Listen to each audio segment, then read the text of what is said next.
Alors, on peut y aller.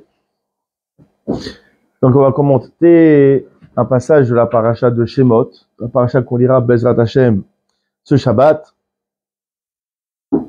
On parle du fameux épisode Yavdil, qu'on peut voir dans le film Les 10 Commandements. Yavdil, ce fameux passage, quand justement la maman de Moshe, elle prend son bébé, elle le met dans un panier, d'accord, elle le pose sur le Nil, et que ce bébé, d'accord, donc Moshe, sera adopté, sera réceptionné et adopté par Bithia, la fille de Pharaon. Comment il est écrit? Il est écrit Vatiftar, elle a ouvert, donc elle a ouvert le berceau. Vatir Ewatayeled, elle a vu l'enfant. Venena Abor, elle a vu que c'était un enfant qui pleurait. Vatahmol Alav, elle a eu pitié de lui. Vatomer, elle a dit Miyade Aevrimze, celui-ci fait partie des enfants hébreux. D'accord? J'avais lu un commentaire qui était intéressant, ça fait pas partie du cours, j'ouvre une parenthèse. On dit elle a vu un bébé, elle a dit forcément c'est un hébreu, c'est un juif. C'est son cri, son cri. Ah, je vais arriver ça, mais déjà comment elle peut deviner que c'est un juif, c'est un hébreu? Comment ça se fait? Elle peut venir d'un autre peuple. C'est quoi? Il y a un principe. Non, ça c'est dans le film. C'est vrai. C'est vrai qu'on a tous cette idée, parce que dans le film, il y a l'histoire le tissu. Tu fais partie des Hébreux, mon fils. Quoi? Il s'enfuit. On a tous vu ça. Une explication, c'est que vous savez, une halakha, c'est assourd de regarder un rachat. Quelqu'un qui est méchant, c'est interdit de le regarder. On dit pourquoi? Parce qu'on est ce que l'on regarde. C'est intéressant ça. On est ce que l'on regarde. Quand on regarde de mauvaises choses, on est ces choses que nous regardons, elles s'imprègnent en nous. D'accord? Il faut le savoir ça. On est ce que l'on regarde. Quand on regarde un rachat, alors un peu de sa richoute, un peu de sa méchanceté, un peu de sa perversité qui va justement nous contaminer, qui va venir en nous. D'accord? Quand au contraire, c'est bien d'avoir des photos de tzadikim chez nous à la maison. Il y a un verset qui dit comme cela.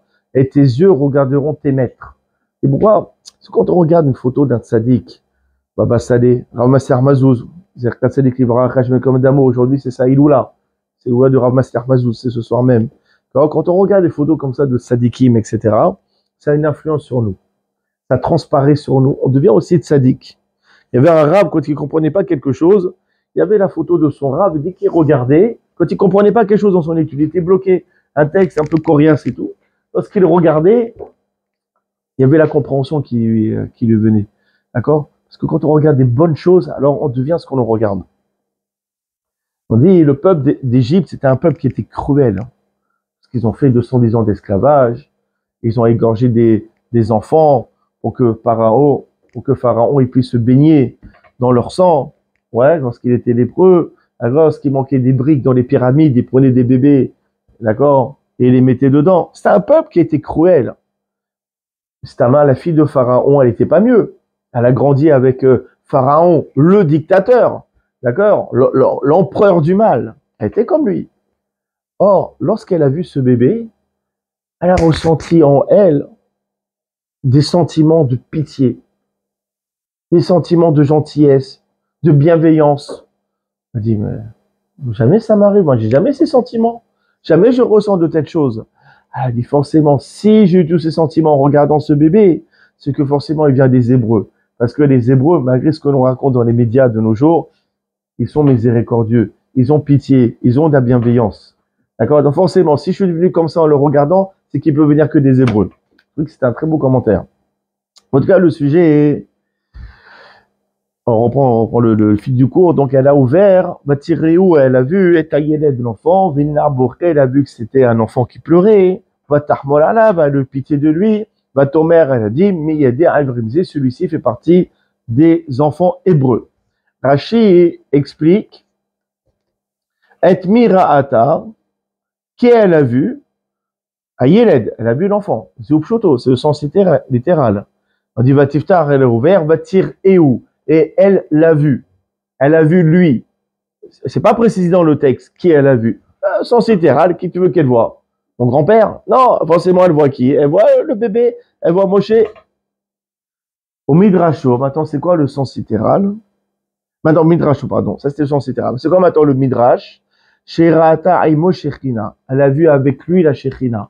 Quand on dit elle a ouvert le berceau au Batiro, elle l'a vu, on ne parle pas de Moshe. Elle a vu la Shechina. Elle a vu la Shechina qui accompagnait Moshe. Vine Nahar Boré. Et voici qu'il y a un enfant qui pleurait. Il n'y a pas marqué, comme vous avez dit, monsieur Nakash. Pardon, monsieur Abidbol, à chaque fois, Merchida, monsieur Abidbol, comme vous avez dit, il avait une voix d'adulte, de jeune homme, il avait une voix d'adolescent. Normalement, on aurait dû dire, Vine Yeled Boré, voici un enfant qui a pleuré. Ou bien Vine Tinok Boré, ou bien un bébé qui pleurait. Il y a marqué Vine Nahar Boré, il y a marqué que c'était la voix d'un Nahar, un jeune homme, d'un adolescent. C'est pas marqué, ils n'ont pas fait ça. Hein? Kolo Kana, c'est-à-dire que sa voix était comme celle d'un jeune homme. J'ai dit, il était petit, d'accord, c'est un vrai bébé, d'accord, elle a ouvert, elle fait, oh, tu fais quoi là? Laisse-moi tranquille, j'étais en train de faire du surf. Alors, elle a dit, c'est un enfant qui est spécial, comment il a une voix de jeune homme. Le Ramban, Nachmanide, il s'étonne sur le commentaire de Rashi. Rashi, il explique Kolo Kana, que la voix de Moshe était comme celle d'un jeune homme. Il s'étonne pourquoi Rashi, il a opté pour ce commentaire par rapport à un autre. On voit qu'il y a une discussion dans la Gemara, dans Masechet Sota, page Yudbet Amudbet, à savoir comment comprendre ce pasouk, Vine Na'aboré. Voici qu'un jeune homme il pleurait. Il y a une discussion parmi les sages du Talmud. Comment on comprend cette Gemara? Elle n'était pas descendue pour se purifier, justement. Oui, oui, elle est venue pour se convertir. Un midrash qui dit comme cela, exactement. C'est comme ça qu'on voit la Shekhinah. Ouais. Oui, déjà, ouais. Ça peut être une explication, de Sama. Alors, la Gemara dit comme cela, elle dit, Karele Yeled, il y a un problème, c'est déjà une contradiction dans les versets. D'un côté, on l'appelle enfant, mais Karele Nahar, et après le passage qu'il appelle jeune homme. On dit quoi? On dit, elle a vu un Yeled, elle a vu un enfant. Et après, il y a marqué, et voici qu'il y a un Nahar, un jeune homme qui pleurait. Un coup, on l'appelle enfant, un coup, on l'appelle jeune homme. Il y a un problème. Alors, Tana amène une braïta qui dit, Hu Yeled, Bekolo Kenahar. Dans la braïta, il y a une discussion, et donc il y a une explication, c'est celle que Rashi va adopter. Hu Yeled, oui, il n'y a pas de contradiction dans les versets, c'était un enfant, mais Kolo Kanahar, mais sa voix était comme un jeune homme. Des vrais Rabbi Yehuda, ce sont les propos de Rabbi Yehuda. Donc Rashi, il a adopté l'explication de Rabbi Yehuda. C'était un bébé, mais il avait la voix d'un jeune homme. Et là-bas, dans la Gemara, Rabbi Nehemia, il n'est pas d'accord. Il est en marloquette avec Rabbi Yehuda. Il est en désaccord. Alors Rabbi Nehemia, si c'est ainsi, Imken, Asito les Moshe Rabbeinu Ba'almoum, tu rends Moshe Rabbeinu Ba'almoum, tu le rends avec un défaut, tu attribues un défaut à Moshe. Or, vous savez qu'il y a un principe, les Lévim dans le temple, qu'est-ce qu'ils faisaient? Ils chantaient. D'accord? Or, un Lévi qui avait une voix un petit peu bizarre, il chantait pas dans le Beth Amikdash, il était recalé. C'est-à-dire que Moshe, si bébé, il avait déjà la voix d'un adulte, c'est un moum, c'est un défaut, c'est pas quelque chose qui est normal. C'est-à-dire qu'on n'aurait pas pris Moshe dans le Beth Amikdash pour chanter. Donc Moshe Rabbeinu, tu le rends Ba'almoum. Imagine dans le Beth Amikdash, parce que c'était prévu qu'il rentre en Israël, c'était avant toute l'histoire. Imagine dans le Beth Amikdash, il y a tous les Lévim qui chantent, sauf Moshe. Moshe, pourquoi tu chantes pas? Ah, parce que moi, tu sais, quand j'étais petit, j'avais une voix d'un jeune homme, donc je suis Ba'almoum, je suis à l'écart. Tu rends Moshe Ba'almoum, tu rends Moshe, tu le mets à l'écart des autres Lévim. Il a accumulé les souffrances de tout le pays d'Israël. Ah, c'est pour ça qu'il a, c'est une belle explication, ça. C'est pour ça qu'elle a eu la Rahmanout. Parce qu'elle a vu la souffrance des bénis Israël en entendant. À travers sa voix. Ah, j'aime bien ce commentaire. J'aime bien ce commentaire. Ce commentaire, il me plaît. Je vais le réutiliser. Hein. Ça, vous savez, plus tard. Khazak. Bon, en tout cas, on voit que Rabbi Nehemia, il n'est pas d'accord avec Rabbi Yehuda. Et comment tu peux dire qu'il avait une voix comme un jeune homme? Tu rends Moshe Ba'almoum, tu l'attribues un défaut. Forcément, Rabbi Nehemia, il commente différemment ce verset. Et là, Mélamel, ce verset nous apprend, chez Astalo Imo, que sa mère elle lui a fait, Chupat Neorim Bateva.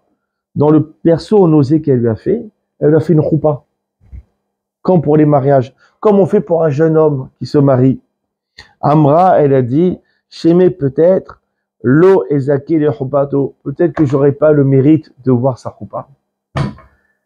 Je sais pas, peut-être que le petit va mourir, peut-être que moi je vais mourir avant, qu'est-ce qui va se passer dans la vie? Alors elle a fait une choupa. Je fais une choupa maintenant, comme on fait avec les jeunes hommes, d'accord? Et, d'accord, comme ça remplace la choupa que peut-être je ne verrai pas. D'où le terme na'ar. D'accord? Pourquoi on l'appelait jeune homme? Parce qu'on a fait une choupa comme on fait aux jeunes hommes. C'est l'explication de Rabbi Nehemia. D'accord? Donc il y a deux commentaires. La question elle est simple. D'accord? Pourquoi Rashi, il a pris l'explication dans son commentaire sur le Chumash, il a pris l'explication de Rabbi Yehuda, il n'a pas opté pour le commentaire de Rabbi Nehemia. D'autant plus qu'il aurait été plus judicieux d'adopter l'opinion de Rabbi Nehemia. Pourquoi? Parce que Rabbi Nehemia, il a émis une objection sur le commentaire de Rabbi Yehuda. Comment tu peux dire qu'il avait une voix d'un jeune homme? Tu rends Moshe Ba'almoum? C'est une belle, tu lui attribues un défaut. Donc, il y a une vraie objection sur laquelle Rabbi Yehuda n'a pas répondu, n'a pas rétorqué, il ne s'est pas défendu. Donc Rabbi Yehuda, il est sorti qu'aux techniques de cette discussion.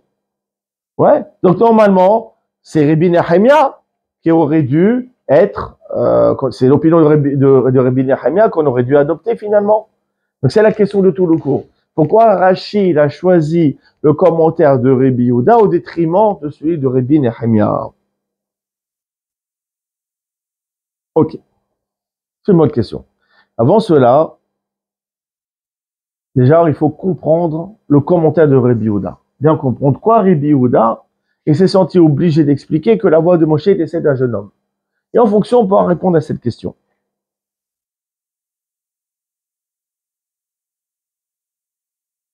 Alors, regardez. Pour cela, il faut ouvrir le début du livre de Josué, du livre de Yoshua. Donc Moshe est mort, les bénis Israël ont traversé le Jourdain, ils s'apprêtent à conquérir la terre d'Eretz Israël, la terre de Canaan, et la première ville qu'ils vont attaquer, c'est la ville de Jéricho, Éricho. Avant cela, il est écrit, donc avant qu'ils prennent Jéricho en assaut, il est écrit comme ça, lorsque Yoshua était à Jéricho, c'est le passouk dans Josué, le 5e chapitre, Bessa Ainav, Yoshua, Josué donc, a porté ses yeux, Vayar, et il a vu, Vene Ish Omed Enerdo, il a vu un homme qui se tenait face à lui, Vehabo Shufa Biado, avec son épée dénudée dans sa main. Yoshua est tranquille dans sa tente, il lève les yeux, il voit un colosse avec une épée comme ça face à lui. Dans Yoshua, il se débinait pas, il n'avait pas peur. Il n'est pas un plus grand guerrier que Yoshua. Voyez l'air que Yoshua est lave. Yoshua, il se débine pas, il va auprès de lui. Vayomerlo, il lui pose la question. Alanu Ata, est-ce que tu fais partie de notre camp? Imlisarenu, ou bien tu fais partie de celui de nos ennemis? Vayomer, il leur répondit ainsi. Lo, non. Qui Ani Sar Seva Hashem, je suis le prince de l'armée de Dieu, donc je suis un ange. Ata Bati, maintenant je suis venu. Il lui dit non, ni l'un ni l'autre. Je suis un ange envoyé par Dieu.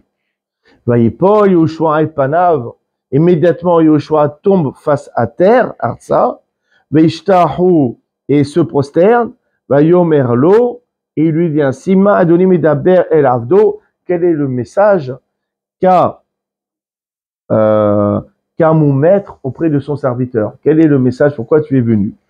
Ok. Très abstrait, très mystique ce passage dans le livre de Josué.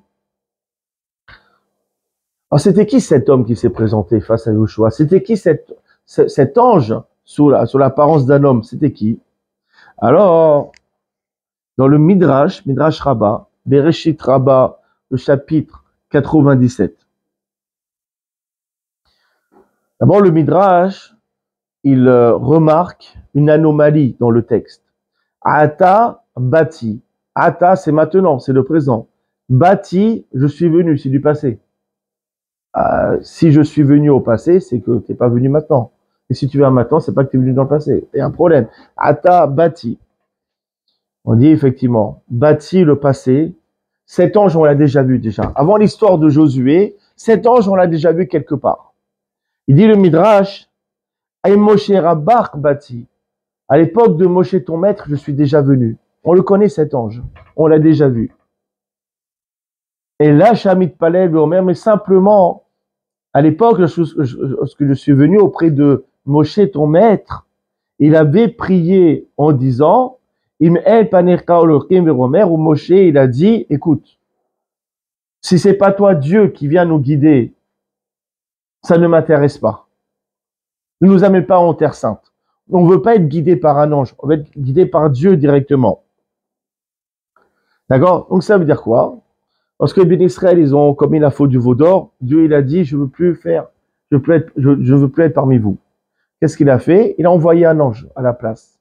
Moshe, il a dit, c'est quoi cette histoire? Je veux pas d'ange, moi. Je veux que ça soit toi, Dieu, directement, qui nous guide, qui soit à nos côtés. Je veux pas d'ange. Si c'est un ange, on reste dans le désert. On monte en Eretz Israël. Maintenant, l'ange, donc il a été mis de côté, il a été écarté par Moshe. Qu'est-ce qu'il fait maintenant? L'ange, il se retrouve penaud, les mains dans les poches, il sait pas quoi faire. Il est descendu pour une mission, il a été recalé.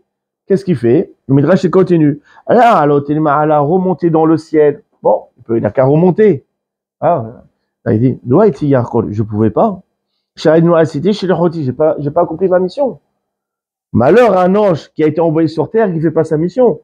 Je vais monter là-haut dans le ciel. Dieu va me dire alors, qu'est-ce que tu fais là? Il va dire non, Moshe il m'a recalé. T'as pas accompli ta mission? Il va recevoir une punition, il va recevoir un châtiment. Je ne peux pas monter dans le ciel, donc j'ai pas accompli ma mission. Ulmata, et sur terre, je ne peux pas accomplir ma mission. Donc il est bloqué cet ange. Remonter, il ne peut pas rester sur terre, il ne sert à rien. Parce que Moshe il priait, il n'y avait pas d'Elohim qui ne voulait pas de moi. Alors qu'est-ce qu'il a fait cet ange? Pendant tout ce temps, d'accord, où Moshe il a recalé, jusqu'à l'histoire de Josué, il errait, il ne savait pas quoi faire. Il est parti voir Yoshua, et d'accord, il a dit maintenant, moi je veux être à tes côtés. Et là, fais attention, pour ça qu'il était avec l'épée. Il a dit, fais attention que tu ne me refasses pas le même coup que ton maître il a fait. Ton maître Moshe il m'a recalé.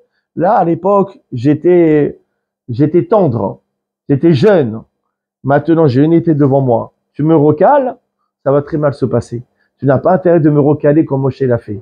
Tu es obligé de m'accepter et je suis obligé de rester à tes côtés. D'accord? Donc cet ange qui est parti voir Yoshua, c'est le même ange qu'on a connu à l'époque de Moshe après la faute du veau d'or, dont Moshe ne voulait pas.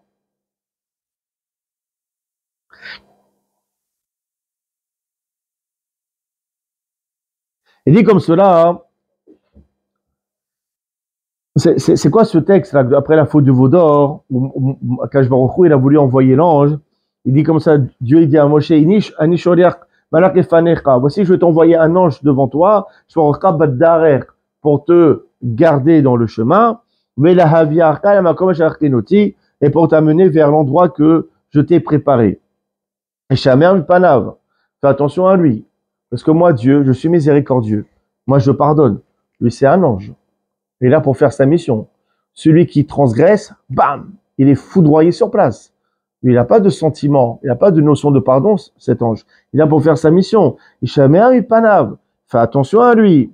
Ushma Bekolo, entends sa voix. À ta mère beau, ne te rebelle pas contre lui. Kilo Issa les fichar, car il n'est pas comme moi. Lui, il ne va pas pardonner vos rébellions. Kishemi Bekerbo, car mon nom est à l'intérieur de lui. Dieu il dit que mon nom à moi, Dieu, est à l'intérieur de cet ange. C'est quoi ce nom?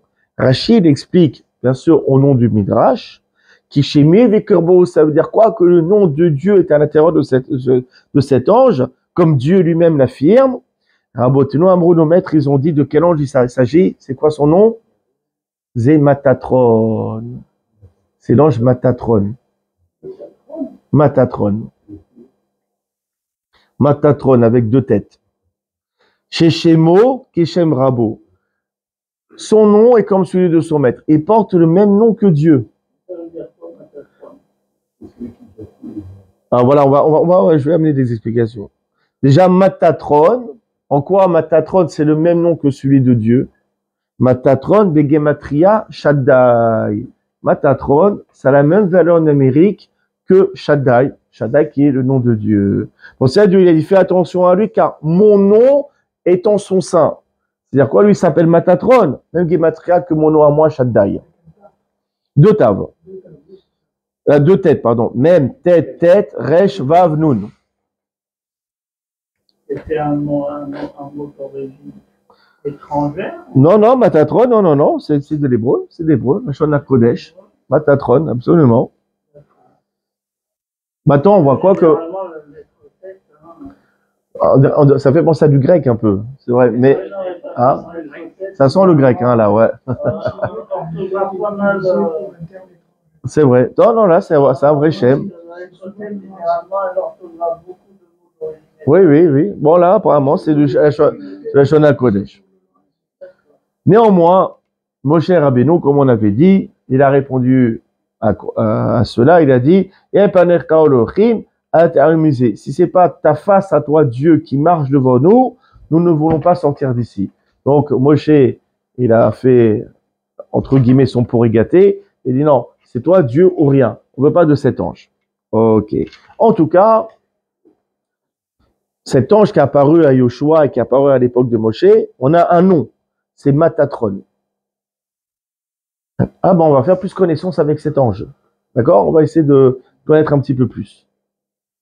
Vous savez, il y a un passage dans Masechet Yibamot Tetzaïn qui commente le verset que l'on dit à la fin du Birkat Amazon.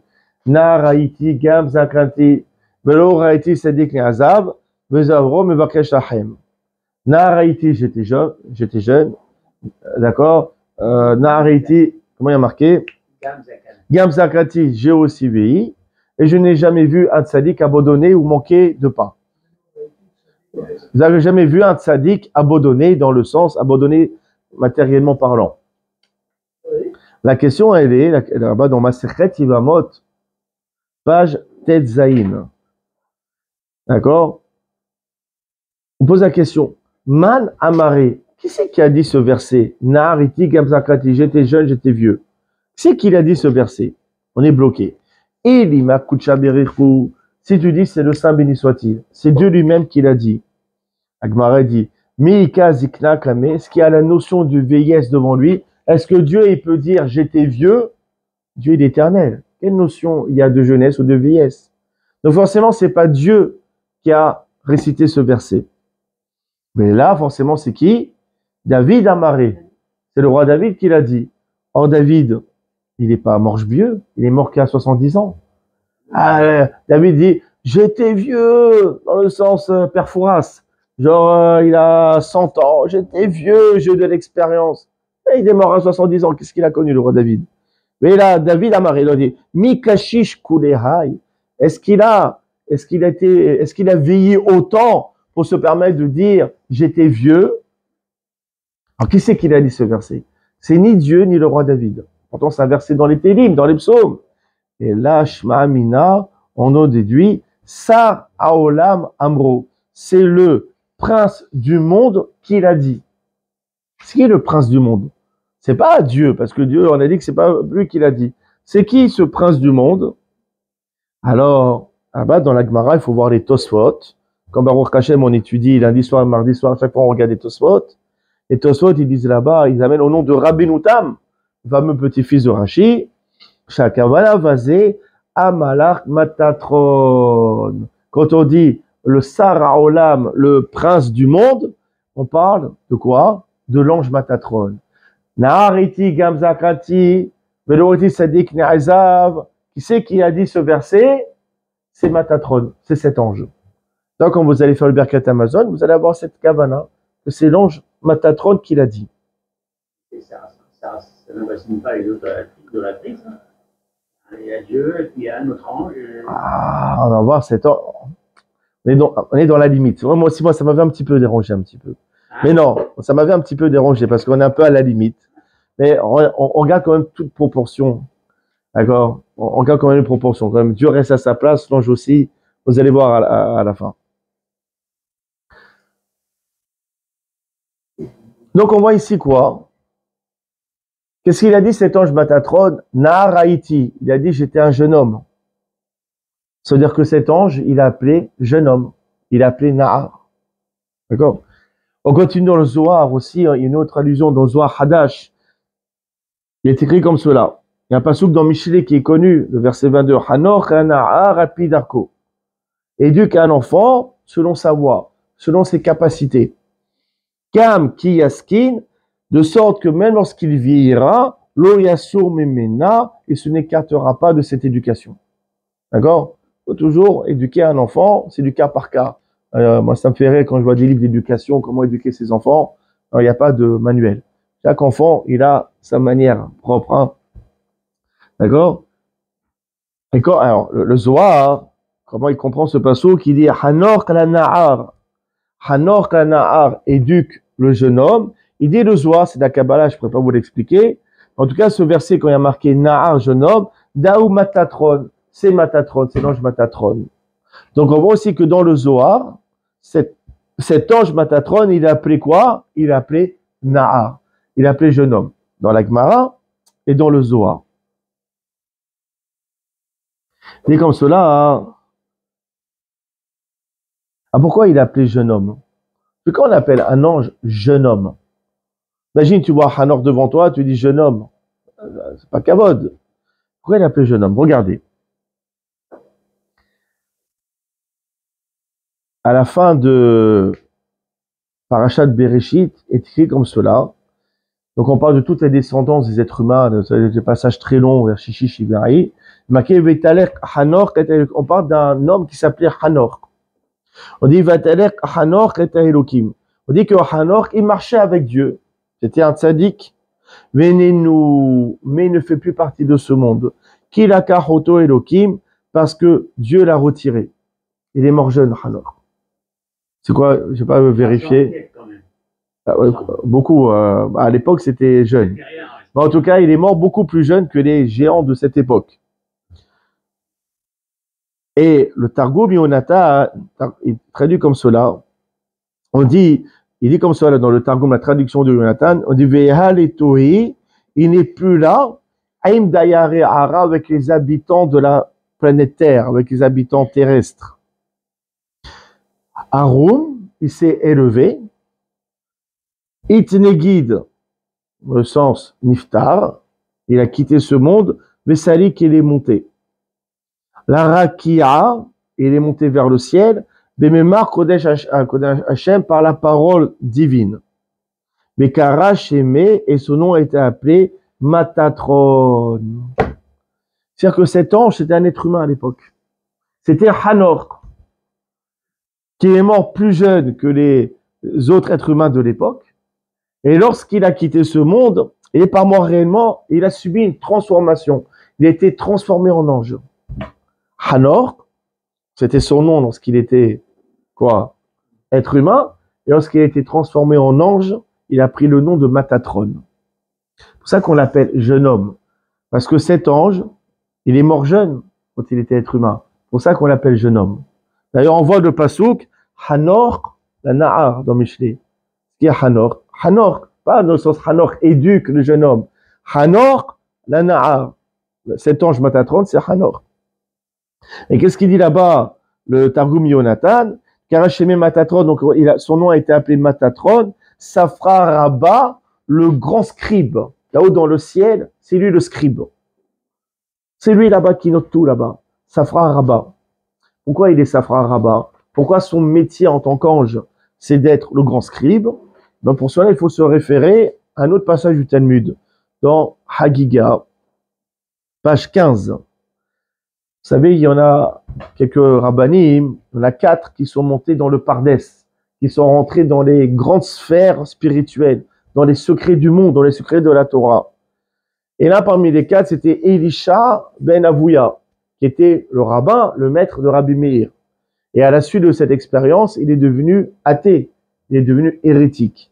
Et lorsqu'il était dans ce voyage spirituel, dans ces hautes sphères, il dit là-bas dans Hagiga Pashtaz, Hazam Metatron, il a vu cet ange Metatron, dont on lui a donné l'autorisation, les mirtav, Zarqata d'Israël, d'écrire les mérites d'Israël. Dès qu'il y a un juif qui fait une mitzvah, lui là-bas, cet ange Metatron, il le note. D'accord? Tous les scrouyot, tous les mérites des Ben Israël, c'est lui qui l'écrit. Et Elisha ben Avouya, il a eu cette vision spirituelle. C'est pour ça qu'il est appelé Safra Rabba, le grand scribe. Maintenant, on comprend quelque chose qui est extraordinaire. Tout ce commentaire, il est basé sur le Hatam Sofer, sur le Hatam Sofer qui le donne. Je reprends le verset où Bithia, elle découvre le bébé Moshe. Vatiftar, Vatereu, elle a ouvert le panier, elle a vu, lui né, Nahar Boré. Elle a vu un jeune homme qui pleurait. Comment on a compris, nous? Le Nahar, le jeune homme, c'est Moshe. On comprend. Qui c'est qui a appelé Nahar? Qui c'est qui a appelé jeune homme? C'est l'ange. Elle a vu cet ange Matatron dans le berceau de Moshe. Elle a vu que cet ange, il était quoi? Boré. Il était en train de pleurer. Pourquoi il pleurait? Parce que cet ange, il a vu que dans le futur, ce bébé Moshe, lorsqu'il sera plus grand, il va le recaler, il va le virer. Il voudra pas de lui. C'est pour ça qu'il a vu, pour ça qu'elle a vu cet ange en train de pleurer. C'est extraordinaire. C'est pas Moshe, le bébé qui avait une voix de jeune homme. On oublie tout ça. Elle a vu Nahar, cet ange qui a appelé jeune homme, boré, pleurer, parce qu'il a vu dans le futur que ce bébé qui est à côté de lui, donc quelques années plus tard, il va le refouler. C'est incroyable ce commentaire. C'est le Hatam Sofer, il explique comme cela. C'est magnifique. Et maintenant, on va plus loin. Il pleurait, cet ange il a pleuré, cet ange qui a appelé Nahar, jeune homme, il a pleuré, parce qu'il a vu que ce bébé Moshe plus tard, il va le recaler. Pourquoi Moshe plus tard, il va le recaler? Parce que Moshe, il voulait avoir affaire uniquement avec Dieu, avec la Shekhina, pas avec les anges. De là, on déduit quoi? Et c'est ce que Rashi dit. Rashi il déduit qu'elle a vu que la Shekhina était avec lui. C'est une déduction. Bithia, elle est intelligente, elle comprend. Elle voit un homme, elle voit un bébé, elle voit un ange à côté en train de pleurer. Elle se dit, pourquoi cet ange est à côté du bébé? Et pourquoi cet ange est en train de pleurer? Ah, forcément, elle se fait le calcul. Si cet ange est en train de pleurer, c'est-à-dire que ce bébé ne veut pas de cet ange. Pourquoi ce bébé ne veut pas de cet ange? Ah, forcément, parce que la Shekhina est toujours accompagnée de ce bébé. Et ce bébé ne veut pas autre que la Shekhina.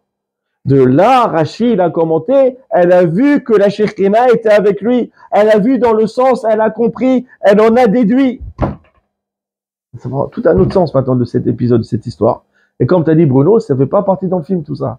Ils ne l'ont pas montré, hein. D'accord? Hein? T'as vu ça? Ah, regardez. C'est très joli, très beau commentaire de Hatam Sofer, ok? Maintenant, il y a quand même des questions. Il y a plusieurs interrogations à se poser. Déjà, Bithia, d'où elle a eu ce mérite de voir un ange? Elle a ouvert le berceau, elle a vu cet ange Matatron qui a accompagné Moshe, qui est appelé Nahar, jeune homme, comme on l'a expliqué. Par quel mérite, elle a eu de voir un ange? Avant qu'elle se convertisse, Bithia, elle est rentrée vivante dans le Gan Aden, hein, c'est une sadéquette. Mais avant cela, elle était moins bien que nous. Et nous, on ne voit pas des anges. Par quel mérite elle a eu de pouvoir voir un ange? Deuxième question, mais qu'est-ce qu'il faisait là, l'ange dans le berceau de Moshe? Qu'est-ce qu'il faisait là? Ouais, il y avait... Oh, attends, qu'est-ce qu'il fait là? Pourquoi il a accompagné Moshe? Qu'est-ce qu'il fait dans un berceau? Imagine, tu ouvres un berceau, tu vois un ange. Ah, mais qu'est-ce que tu fais là? Oui, on a vu la mission. La mission, elle va venir plus tard. Ah ouais, la mission, elle va venir plus tard, après la faute du veau d'or. Là, c'était pas le moment. Qu'est-ce qu'il faisait là? Qu'est-ce qu'il faisait là dans ce berceau? Troisièmement, on dit que Nahaboré, l'ange, il a pleuré. L'ange, il a pleuré parce qu'il savait qu'il allait être refoulé. Mais pourquoi il pleure? Au contraire, il devait être content. Moshe, il a dit, je veux pas de l'ange, je veux Dieu directement. Il aurait dû faire une siouda, l'ange. Il devait être content. Ah, Baruch Hashem, ça me rassure. Je suis content que vous ne voulez pas de moi, vous voulez Dieu directement, vous voulez mon créateur. Ouais, il aurait dû être content. Pourquoi il a pleuré? Ok. Pour répondre à toutes ces questions, il faut voir le Zohar, encore une fois. Le Zohar HaKadosh en Parashat Pinchas, il explique comme cela. Il y a eu un dialogue entre les compagnons de Rabbi Shimon Bar Yochai et Moshe Rabbeinu. Parce que c'est Rabbi Shimon Bar Yochai qui a eu la révélation, d'accord, et qui a eu la permission d'écrire tous ces secrets de la Torah. Et Rabbi Shimon Bar Yochai, il était avec, on les appelle Havraya Kadisha, la troupe sainte, d'accord, qui accompagnait Rabbi Shimon. Et qui est descendu sur terre pour enseigner à Rabbi Shimon Bar Yochai tous les secrets de la Torah? C'est Moshe Rabbeinu. Moshe Rabbeinu lui-même qui l'a enseigné. Comment on appelle Moshe Rabbeinu dans le Zohar? On l'appelle Raya Mehemna, le berger fidèle. Quand vous voyez dans le Zohar Raya Mehemna, c'est Moshe Rabbeinu. Donc il y a marqué comme cela que la Havraya Kadisha, que la troupe sainte qui accompagnait Rabbi Shimon, ils ont parlé à Moshe au Raya Mehemna. Et ils ont dit comme cela. La it reshu, ils ont parlé donc à Moshe. La it reshu shamesha bematatron sarapanim elalar. Personne n'a le droit d'utiliser cet ange Matatron, sauf toi, Moshe. Des advandile ramezim ishmar, parce que ces lettres sont mises en allusion dans ton nom.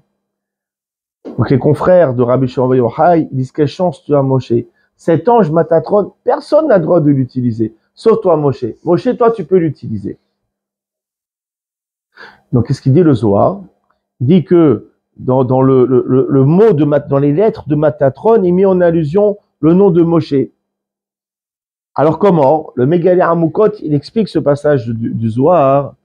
Il dit Moshe, comment on écrit Moshe? Mem, Shin, He. Ce sont les rachetevot des initiales de la phrase suivante. Mem, c'est Matatron. Shin, c'est Sar. Sar, ça veut dire le prince. D'accord?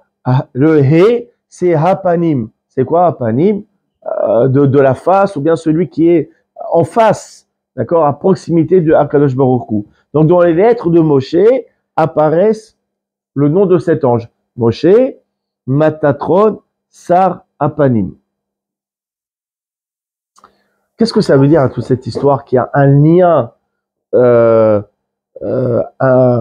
lien profond, un lien indélébile entre Moshe et cet ange? D'accord? Il n'y a que Moshe qui peut utiliser cet ange. Pourquoi il y a ce lien entre Moshe et cet ange? Vous savez, dans Masechet Megillah, Dav Gimel Amud Aleph, on répond à une question que jusqu'à nos jours, les plus grands psychologues, les plus grands psychiatres n'ont pas répondu. Les crises d'angoisse. Crises d'angoisse. Parfois, tout va bien dans notre vie, mais on est submergé par une angoisse. C'est quoi l'angoisse? C'est des craintes, c'est de l'anxiété, c'est des peurs. D'où ça vient? Alors on cherche dans le subconscient, dans l'inconscient, ouais, on remonte à l'enfance. Cette question, elle a été posée au début de Masechet Megillah, 3e page, Gimel Amud Aleph. Il dit comme ça, regardez la phrase dans la Gemara, Afalgav de Inuhu la Hazu, malgré que eux, les hommes, ne voient pas, Mazalayu Hazu, leur mazal voit. Ça veut dire quoi? Nous, on a une peur, on a une angoisse, on ne sait pas d'où ça vient. On peut même pas l'expliquer. Nous, on n'a pas vu. Mais notre mazal, il a vu. Il a vu quelque chose que nous, on n'a pas vu, qui amène en nous une angoisse. C'est une vision qu'a notre mazal. Et c'est quoi un mazal? Qu'est-ce qu'on appelle? Genre, mazator, mazator, mazator. On passe notre vie à dire mazator, mais personne n'est capable d'expliquer c'est quoi un mazal. Entendu par destinée, par destin. Mazal, c'est autre chose. Non, non, regardez comme il dit, Rachid explique là-bas dans la Gemara. C'est quoi mazal ou c'est quoi leur mazal? Sar shekol adam ne ma'ala. C'est un ange propre à tout homme qui se trouve là-haut dans le ciel. Chacun, il a un ange qui lui a titré. Un ange gardien, un ange protecteur. Chacun, il a un ange protecteur. Oui, qu'on a vu avec Esav, exactement. Exactement, absolument. On a tous, avec ça, exactement. On a tous donc un ange qui est relié à nous. Donc parfois on a une angoisse, on ne sait pas pourquoi. C'est qu'en fait notre mazal, notre ange a vu quelque chose que nous on n'a pas vu. Et ça amène en nous une angoisse, une crise d'angoisse. C'est extraordinaire. D'accord?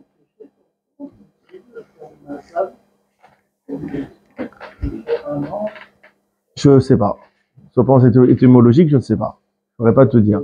La racine nauselle. Descendre, couler. Égouttement. Ouais, donc il y a un lien entre. Bon, en tout cas, Mazal, c'est un ange. C'est un ange gardien, on va dire. On voit une autre allusion dans ma Masechet Shabbat, page Nun Gimel, page 53. On dit Adam deitre Mazala, un homme qui a un Mazal, Messaya Allé, alors il a une aide. Ouais, même dans Baba Kama, on voit que c'est difficile de tuer un homme. Un homme, c'est généralement, il reste en vie. Les accidents, ça reste quand même rare. Ça existe malheureusement, mais généralement, par rapport à la proportion, ça reste quand même minime. Et pourquoi? Parce que chaque homme, il a un ange protecteur, qui fait qu'une personne, généralement, perd la vie difficilement. Et Rachid, là-bas, toujours dans Shabbat, il explique, Mazala, c'est quoi Mazala? Malak Shelo, son ange, on mérite Alav, et c'est un ange, on mérite Alav qui le défend constamment. Là-haut, c'est constamment un avocat qui le défend. Il y a même, c'est bizarre, hein, c'est ici qui ne ramène pas un Rachid dans Sanhedrin, il me semble, dans Sanhedrin.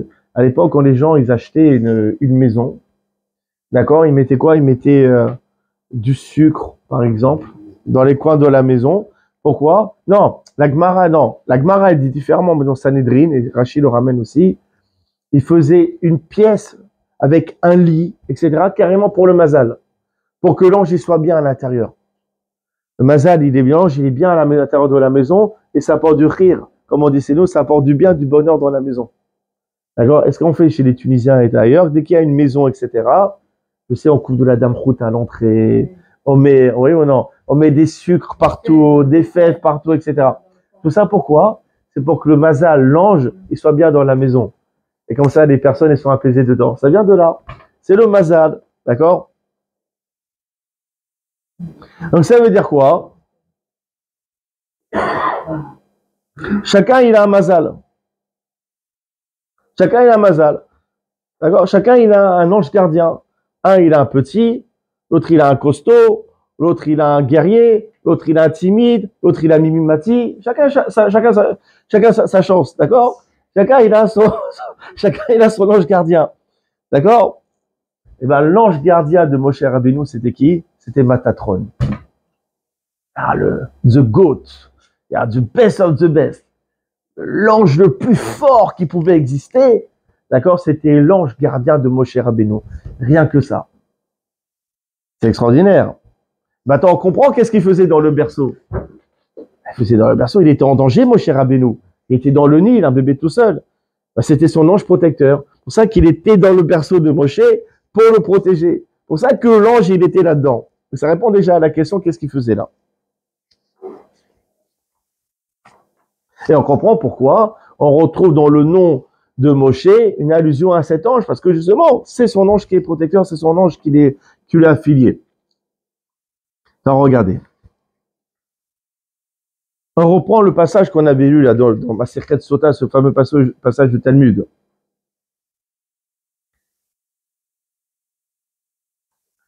Rabbi Yehuda, il vient, il explique ce passage qui dit Vine Nahar Boré. Voici qu'il y a un jeune homme qui pleurait. Comment on a compris au début qu'on parlait de Moshe? Là-dessus, Rabbi Nehemia, il lui dit quoi? Tu attribues à Moshe un défaut, tu le rends Ba'al Moum. Alors finalement, une fois que nous sommes au courant des tenants et des aboutissants à travers tout cet épisode, et que nous pouvons savoir que lorsque le passage qui dit Vene Naha, voici qu'il y avait un jeune homme qui pleurait, on ne parlait pas de Moshe, mais on parle bien de l'ange. Par conséquent, l'objection qu'a faite Rabbi Nehemia sur Rabbi Yehuda, ce n'est plus une. Il a dit Rabbi Nehemia, tu attribues un défaut à Moshe. Mais finalement, on ne parle pas de Moshe, on parle de l'ange. Donc par conséquent, ce n'est pas une objection. Donc on peut conserver l'opinion de Rabbi Yehuda. Ça explique pourquoi Rashi, malgré l'objection de Rabbi Nehemia, dans son commentaire sur la paracha, il a retranscrit le commentaire de Rabbi Yehuda. Parce que l'objection de Rabbi Nehemia, ce n'est pas une. On ne parle pas de Moshe, mais on parle bien de l'ange. Belle réponse. Maintenant, regardez. On avait dit que cet ange Matatron, c'était un être humain avant, qui s'appelait Hanor. Qu'est-ce qu'il dit le verset? Il a marqué Hanor et Elohim, venez-nous qu'il a karoto Elohim. Le verset, il dit, à la fin de Bereshit, Hanor qui marchait avec Dieu, mais il n'est plus là parce que Dieu l'a retiré de ce monde. Le Targum Yonatan, toujours, Nathan Ben Oziel, c'est lui qui l'explique que finalement, en quittant ce monde, il a eu, s'est opéré en lui une transformation et il s'est transformé en ange. Il y a une mutation. Mais Rashi, il explique là-bas, dans le Chumash, en parlant de ce Hanor, et en expliquant, voilà, en expliquant pourquoi il est mort jeune, on dit Sadik Aya. Hanor qui était Sadik, c'était une bonne personne, c'était injuste. Il avait un défaut. Bekal Bedato la chouv l'Archia, il était influençable. Bekal Bedato, il était léger dans son esprit. La chouv pour retourner, l'Archia pour faire le mal. Il était très influençable. Il était Sadik, mais il pouvait passer du côté obscur très facilement. Les firkas, c'est pour cela, Miher, quand je me recours, il s'est dépêché, mais Sileko, il a retiré, Vehemito, et il a tué, Kodes Mano avant son heure. C'est pour ça que Dieu, il a enlevé plus tôt. Et il y a les tzaddik, voilà, mais je sais que celui-là, il est influençable. Alors c'est mieux qu'il quitte ce monde maintenant, en étant un tzaddik. D'accord? Alors justement, on comprend quelque chose d'extraordinaire. C'est que Hanor, il savait lui-même qu'il était influençable. Il savait. S'il allait avoir de mauvaises fréquentations, il pouvait aussi mal tourner. Qu'est-ce qu'il faisait Hanor? Il s'enfermait chez lui. Il faisait ses mitzvot juste pour lui. Il avait une relation très forte, très intense avec Akadosh Baruch Hu, mais tout cela chez lui et pour lui. Il n'allait jamais chez les autres. Jamais il allait faire teshuva chez les autres. Jamais il allait prêcher la bonne parole. C'est pour ça que Dieu il a transformé en ange. Est-ce que c'est bien d'être transformé en ange? Les Mefarshim les expliquent que c'est pas une qualité d'être transformé en ange. Dieu, il lui manque des anges là-haut dans le ciel. Il a des myriades et des myriades d'anges. Il manque des anges? Non. Dieu, il veut des êtres humains.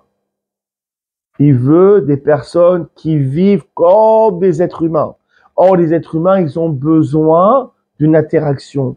Ils ont besoin d'une vie sociale. Akadosh Baruch Hu, il veut quoi? Il veut que nous le servons avec une vie sociale, avec un rapport avec autrui, avec une recherche de communication avec autrui, avec une envie de rendre des gens meilleurs, avec une envie de donner envie, comme il dit Johnny Hallyday, aux gens de faire teshuva.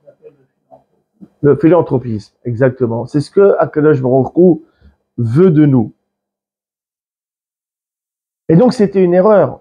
Quand Hanor a été transformé en ange, nous, on croit que c'est une récompense, mais c'est une punition. Ah, tu t'es enfermé chez toi, toute ta vie, tu t'es comporté comme un ange, punition, tu vas être transformé en ange. Tu aurais dû être un être humain, aller auprès d'autrui, aller auprès des autres. Donc cet ange, Hanor, il a fauté. Comme toute faute, il doit faire son tikkun, sa réparation. C'est quoi sa réparation? Comme lui, Hanor, il a fauté justement en étant enfermé sur soi-même et en n'allant pas chez les autres, auprès des autres, son tikkun justement, c'est d'aller auprès des autres. Qu'est-ce qu'il a fait après la faute du veau d'or? Il est parti voir Moshe. Il a fait Moshe, je suis Hanor, j'étais transformé en ange. Parce que justement, je ne vivais pas avec autrui, je ne rendais pas les autres meilleurs. S'il te plaît, Dieu il veut plus de vous, il est fâché depuis la faute du veau d'or, et je vais le remplacer. Je vais être auprès de toi. Je vais guider les enfants d'Israël. Je vais essayer de les rendre meilleurs. Ouais, je vais récompenser celui qui a fait une mitzvah. Je vais châtier celui qui a commis une transgression. Oui? Donc laisse-moi, s'il te plaît, Moshe, faire mon tikkun, faire ma réparation. Permets-moi de faire ce que je n'ai pas fait auparavant. Qu'est-ce qu'il a dit, Moshe? Dégage. Dégage. Je ne veux pas de toi. Qu'est-ce qu'il a fait? Ouin, ouin. Il s'est mis à pleurnicher. Il s'est mis à pleurer. Il a dit, Moshe, il veut pas que je fasse mon tikkun. Moshe, il veut pas que je fasse ma réparation. Alors, qu'est-ce qu'il a fait? Il est parti voir Josué. Mais là, il rigolait pas, l'ange. Il était avec son épée. Écoute, ça fait suffisamment d'années qu'on m'a pas donné la possibilité de faire mon tikkun. Maintenant, je vais être auprès de toi, Yehoshua, et je vais guider le peuple avec toi. Comme ça, je vais faire ma réparation, je vais m'occuper d'autrui, je vais rendre les autres meilleurs, et comme ça, je pourrai faire mon tikkun. Elle est là, toute histoire. Maintenant, il y a une question qu'on n'a pas répondu. C'est pourquoi Bithia, je vais terminer là-dessus, pourquoi Bithia, elle a eu ce mérite de voir cet ange Matatron.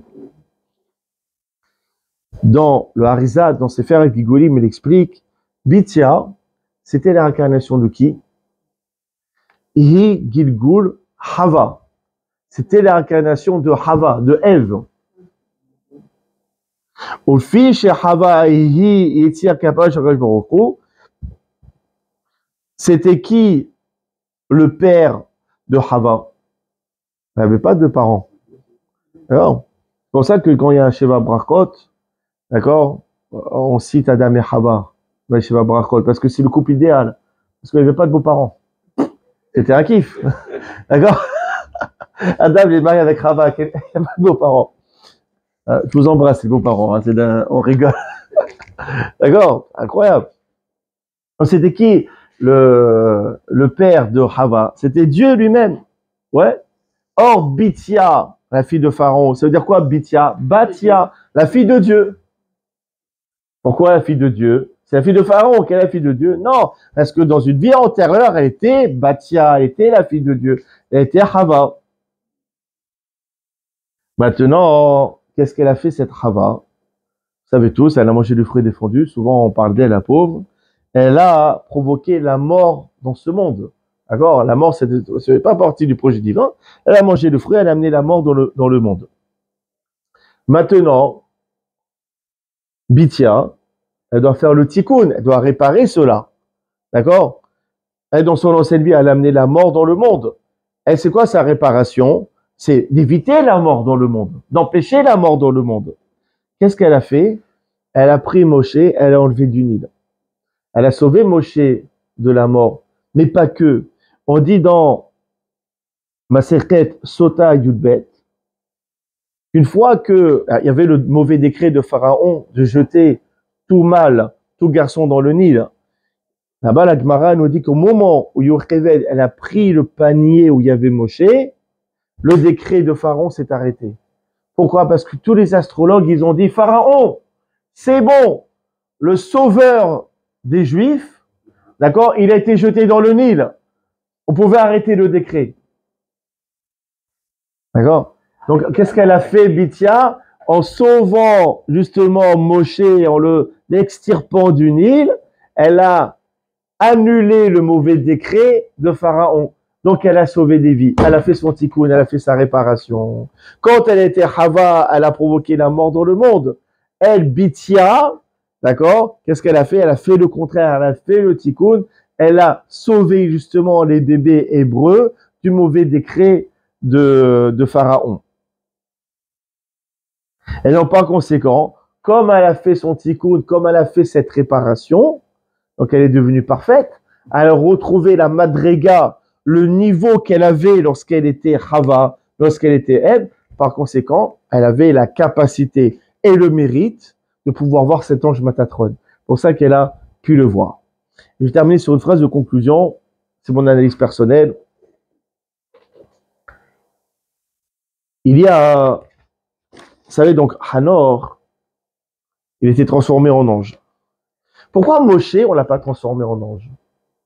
On aurait pu, est-ce qu'il y a mieux que Moshe? Il n'y a pas plus grand, il n'y a pas meilleur que Moshe. C'était une dégradation. Voilà. Alors pourquoi? Pourquoi déjà? Parce que il y a les Mefarshim j'ai vu qui expliquaient que Moshe, il n'a pas été transformé en ange, à cause de l'histoire du Erev Rav.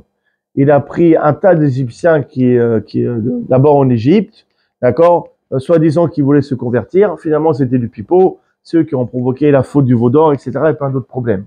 À cause de cela, Moshe, à cause de cette erreur, il n'a pas été transformé en ange. Et comme vous avez dit, c'est une punition d'être transformé en ange. Donc on voit quoi? On voit d'un côté Hanor qui n'a rien fait de mal, mais qui a été puni, qui a été transformé en ange. D'un autre côté, vous avez Moshe qui a fait une erreur et qui est resté être humain, qui n'a pas été puni. Ça veut dire qu'est-ce qu'on déduit? Qu'il faut mieux faire une erreur que de ne rien faire. C'est ça. Le fait de ne rien faire, de ne prendre aucun risque, c'est pire que d'entreprendre et de se tromper, de faire une erreur. C'est plus réprémandable de rester oisif. Avla, c'est erreur. Ah, voilà. Tu as à ton débit. Ce problème-là. Mais voilà, juste, alors voilà. Moi, on m'a dit, il n'y a que celui qui ne fait rien qui ne se trompe pas. D'accord? Donc, Bekitsour, soyons comme Moshe, prenons des initiatives, allons vers les autres, même si parfois ça n'est pas une bonne idée, prenons le risque de faire des erreurs et ne soyons pas comme Hanor, enfermés chez nous, dans nos petits cocons, dans nos petites zones de confort et en se protégeant d'autrui. Non, la voie du juif, d'accord, c'est d'aller vers les autres, d'essayer de les rendre meilleurs et même si on se trompe, eh ben c'est pas grave, ça fait partie du jeu. Baruch Hanor, amen.